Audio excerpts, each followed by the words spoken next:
Le problème que l'on rencontre souvent en photographie d'architecture, c'est la déformation des bâtiments.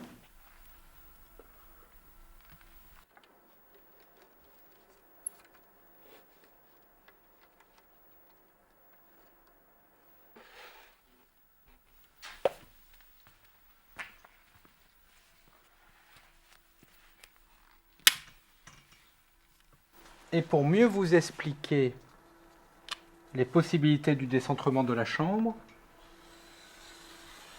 un petit schéma. Ainsi, en mettant le plan optique, le plan focal parallèle à la verticale de votre immeuble, vous n'aurez aucune déformation. Mais il vous faudra décentrer le plan focal du plan optique pour récupérer la couverture de l'image. Utiliser les lignes du bâtiment et répartir les surfaces en volume, c'est ce qui fait aussi le bon équilibre d'une image. Je suis toujours à la recherche d'images graphiques comme ça où on a un équilibre de différentes surfaces, de différents volumes et jouer avec la géométrie aussi. Henri Cartier-Bresson disait que c'était avant tout de la géométrie, et que ce soit en architecture ou en reportage, c'est toujours de la géométrie.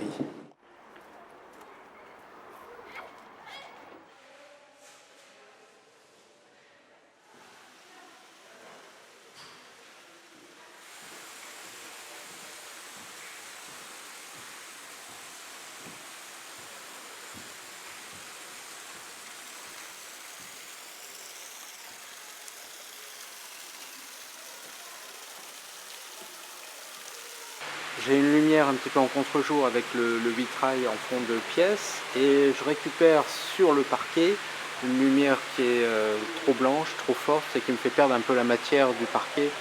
Donc je vais simplement utiliser mon filtre polarisant pour éliminer un petit peu ces rayons rasants et récupérer la matière du bois sur le parquet. Je peux voir aussi que j'ai également cette lumière un peu parasitaire sur le mobilier vertical. Donc je vais à nouveau faire une prise de vue avec la lumière polarisée pour récupérer la matière et je ferai une imbrication des deux images. J'ai pris un peu de hauteur par rapport au bâtiment pour être entre le plafond et le plancher et c'est intéressant d'avoir une autre perspective, de pouvoir être un peu au milieu de la pièce. Mettre en valeur également les parties latérales du mur pour bien montrer la hauteur du bâtiment.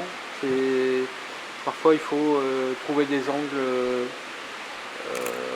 qui nous permettent d'avoir des vues différentes. Le polarisant, c'est de la lumière en moins, c'est très dense. Lorsque j'utilise le polarisant, par rapport à la lumière, il me faut ouvrir de 2 diaphragmes supplémentaires. Là, je bénéficie d'un ciel avec des nuages qui me permettent d'adoucir un petit peu ma lumière, mais du coup, comme on a un matériau qui est assez réfléchissant sur la façade, je vois un effet laiteux, je dirais, sur la partie gauche de la façade, qui est tout simplement un effet miroir de la matière par rapport au ciel. Donc je vais supprimer cet effet laiteux en jouant avec le polarisant et récupérer ainsi de la couleur là où je le veux. Voilà.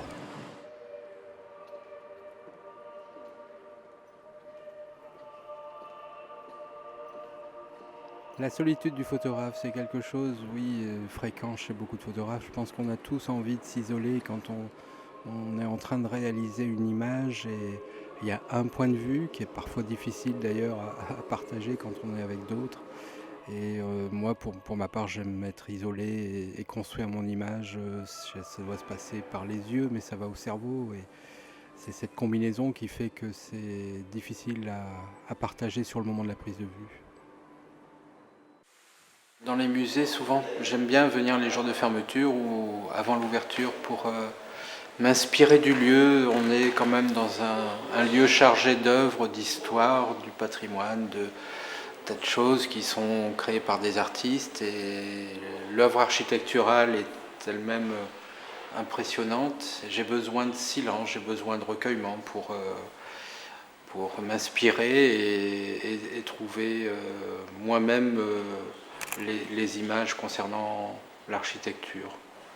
j'aime bien, je pense, le silence. J'aime bien être en harmonie avec l'environnement. Et bon, c'est vrai que quand on est dans un musée, il y a forcément beaucoup d'inspiration, mais c'est pareil, ça m'est arrivé de me promener sur des chantiers, seul comme ça, et de parcourir un petit peu. J'ai besoin de ça, ça fait partie un petit peu de mon inspiration, de trouver les belles images dans le calme, en fait, dans le recueillement quelque part.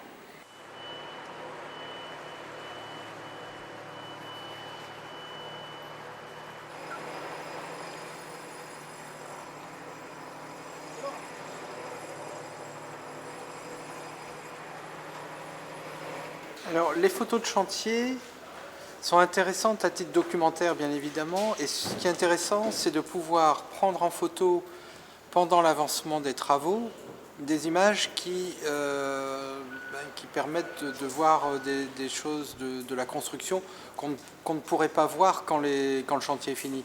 Là, ici, on a tout un travail d'assemblage de poutres, béton, bois. Et dans quelques mois, quand les pièces seront cloisonnées ou que les poutres seront recouvertes de décoration, on ne pourra plus voir ce travail de structure. Sur un chantier, quand on arrive, il faut respecter les règles et il faut donc aller voir le responsable du chantier, qui est le chef de chantier ou le conducteur de travaux.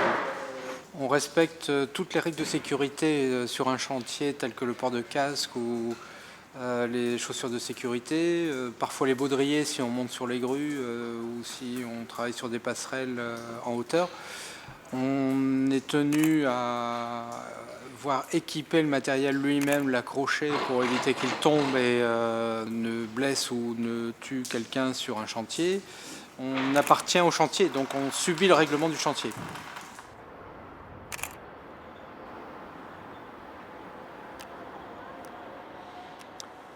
Ici, j'ai une très jolie façade circulaire, intéressante, avec les matières inox, verre, béton.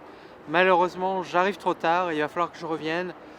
J'ai pris du retard sur la journée et la brume est en train d'arriver sur le bâtiment. Je n'ai pas l'ensoleillement adéquat, mais bon, réflexion faite, c'est pas plus mal que je revienne et je vais en profiter de cette façade en verre pour la photographier avec la lumière intérieure du bâtiment pour faire ressortir la transparence du verre. Donc il va falloir que je revienne en fin de journée, voire en début de soirée. Bon, il faut se résoudre à revenir pour faire l'extérieur, mais je vais quand même profiter de faire l'intérieur maintenant, j'aurais pas perdu ma journée. Alors, autant j'étais déçu de la lumière extérieure pour la façade, autant la lumière est intéressante ici. C'est une lumière très douce, due peut-être certainement d'ailleurs à la brume qui se trouve dehors. Et du coup, on a un éclairage qui est très doux, ce qui nous permet d'avoir le bâtiment avec une lumière globale, sans contraste, qui éclaire bien l'ensemble. Et ici, ce qui est beau, c'est le volume, l'espace. Tout est dégagé. On a une toiture assez extraordinaire qui est faite de poutres. On se demande même comment ça tient parce qu'il n'y a aucun pilier central. Tout repose sur des piliers autour du stade et derrière les spectateurs, derrière les sièges. Je trouve qu'il faut montrer cet espace et montrer cette toiture. Donc au niveau de la prise de vue, je vais me placer de telle manière à pouvoir faire éventuellement un panoramique et en mettant vraiment en intérêt la structure de la toiture qui est assez complexe et qui est parfaitement réalisée. Voilà, ici je décentre mon objectif, mais pour la photo intérieure du stade, je vais faire un panoramique. Donc je vais ne pas me servir de décentrement dans le même sens, je vais tourner l'objectif. Ainsi j'aurai 3 prises de vue qui me permettront de raccorder, d'avoir un panoramique.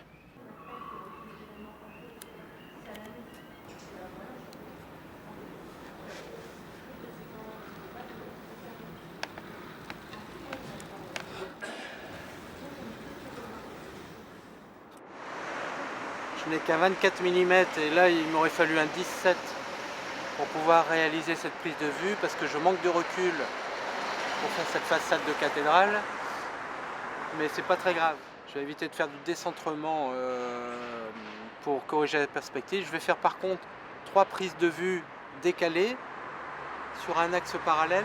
Ça me permettra de récupérer du champ autour de ma façade et l'assemblage des images va me donner une image assez large que je vais pouvoir retravailler à l'ordinateur en corrigeant les perspectives avec le logiciel de retouche.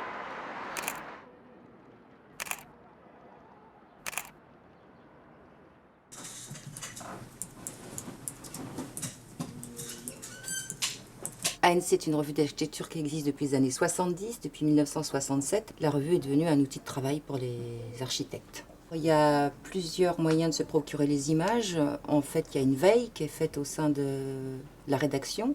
On a un réseau qui s'est constitué depuis des années, donc on suit les projets qui se construisent, on sait quand ils vont être livrés.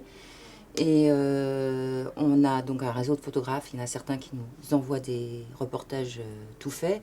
Et les architectes ont leurs propres photographes. Donc quand on sait qu'un bâtiment va être livré, l'architecte nous fournit son reportage. On travaille aussi avec quelques agences, mais ça, c'est quand même pas le plus courant. Par exemple, nous repérer un bâtiment, et ben, on payait un photographe pour aller faire un reportage. Maintenant, ça se fait vraiment, ça reste très exceptionnel parce que ça a un coût. On demande plutôt au photographe de se procurer un reportage, donc ça veut dire que c'est lui qui paye le reportage. Après, ça nous arrive quand même de faire appel à des photographes pour des choses très précises, très ponctuelles. Je dirais qu'en gros, mais alors ça, comme ça, vraiment de photographes spécialisés en architecture, vraiment qui font essentiellement ça et qui ne vivent que de ça, il y en a peut-être une vingtaine. On est avant tout des artistes, on n'est pas forcément des juristes. Il y a des droits à respecter. Il faut s'appuyer sur des structures qui ont l'habitude de s'occuper de ça. Et puis, bon, il faut aussi avoir du bon sens quand on fait des images. Oui, donc dans ces cas-là, j'ai bien noté la demande que vous aviez sur ce dossier-là. Je vous rappelle en début de semaine prochaine. Merci, à bientôt. On parle d'œuvre de l'esprit quand un auteur crée quelque chose.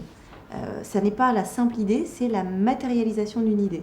Le droit d'auteur, c'est celui dont est investi l'architecte sur l'œuvre qu'il a créée, c'est-à-dire l'œuvre architecturale en tant que telle. Alors, il y a principalement le droit de paternité qui permet à un auteur de revendiquer sa titularité sur une œuvre. On a également le droit que l'auteur a de pouvoir imposer le respect de l'intégrité de son œuvre. Et on a d'autres droits moraux qui sont un petit peu plus anecdotiques, tels que le droit de divulgation, c'est-à-dire que l'auteur maîtrise la manière, les circonstances, les conditions dans lesquelles il va décider de divulguer son œuvre à un public. Il y a également le droit de retrait et de repentir qui permet à un auteur, à un moment donné, de dire je reprends cette œuvre, je la sors de tout ce qui a été divulgué et j'en refais une œuvre confidentielle que je ne souhaite plus divulguer au public. Alors, les attributs patrimoniaux d'un auteur lui permettent d'autoriser ou d'interdire différentes opérations sur son œuvre, telles que la permission ou l'interdiction de reproduire son œuvre, de la représenter vis-à-vis d'un public. Il y a le droit de suite qui permet à un auteur dans le domaine notamment des œuvres qui peuvent être cédées à des galeries de récupérer un intéressement sur les différentes ventes qui peuvent intervenir de l'œuvre. Alors en général, pour obtenir l'autorisation de reproduire, de photographier un monument, il faut solliciter l'autorisation de l'auteur du monument, c'est-à-dire l'architecte. Il peut y avoir des cas également où le propriétaire du bien peut être ou doit être sollicité, mais c'est plus rare et c'est soumis à des conditions plus restrictives.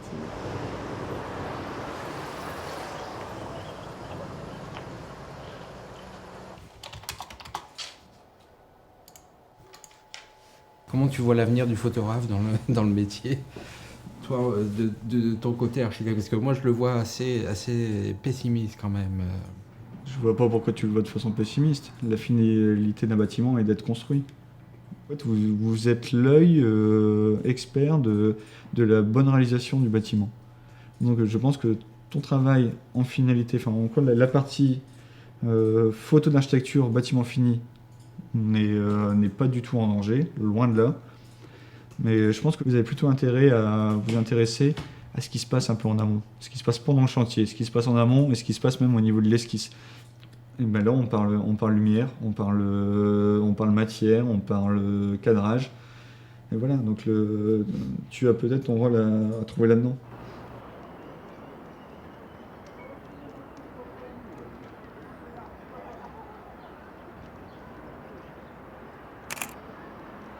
Aujourd'hui, on peut vivre du métier de photographe d'architecture. Il faut avoir un bon réseau de connaissances dans le monde du bâtiment.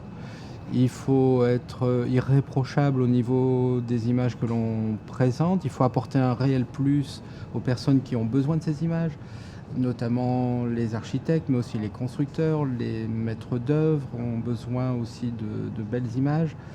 Il y a aussi les ouvrages d'architecture qui sont magnifiques. Il y a une existence et un besoin de qualité en matière d'images d'architecture.